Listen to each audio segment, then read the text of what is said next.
Complement, এটা নিয়ে আমরা আলোচনা করব। তো অ্যাকচুয়ালি কমপ্লিমেন্ট বলতে আমরা বুঝাই কিছু প্রোটিনকে, সহজ কথা প্লাজমা প্রোটিন, মানে প্লাজমাতে অবস্থিত কিছু প্রোটিন ব্লাডের প্লাজমাতে, এবং এই প্রোটিনগুলো মেইনলি তৈরি হয় কই থেকে? হেপাটোসাইট থেকে। কি থেকে? হেপাটোসাইট। এটা থাকে কই?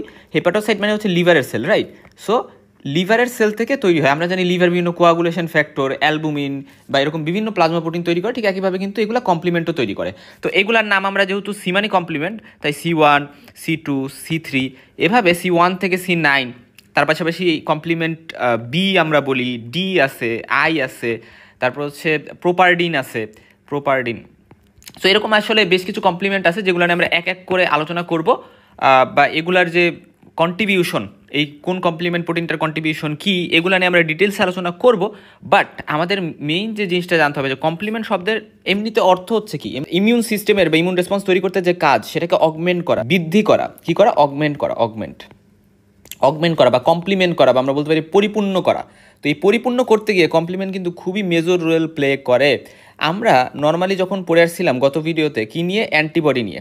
আমরা জানি অ্যান্টিবডি ওয়াই শেপ থাকে। সো এটা যদি একটা অ্যান্টিবডি হয়, এই যে হচ্ছে লাইট চেইনগুলো দিলাম। এখন এই অ্যান্টিবডির আমরা জানি হচ্ছে এখানে হচ্ছে অ্যান্টিজেন বাইন্ড করে, ভেরিয়েবল পোর্শনে অ্যান্টিজেন বাইন্ড করলো। আর এই যে পোর্শনটা, এই পোর্শনটাকে আমরা বলছিলাম এটা হচ্ছে এফসি পোর্শন।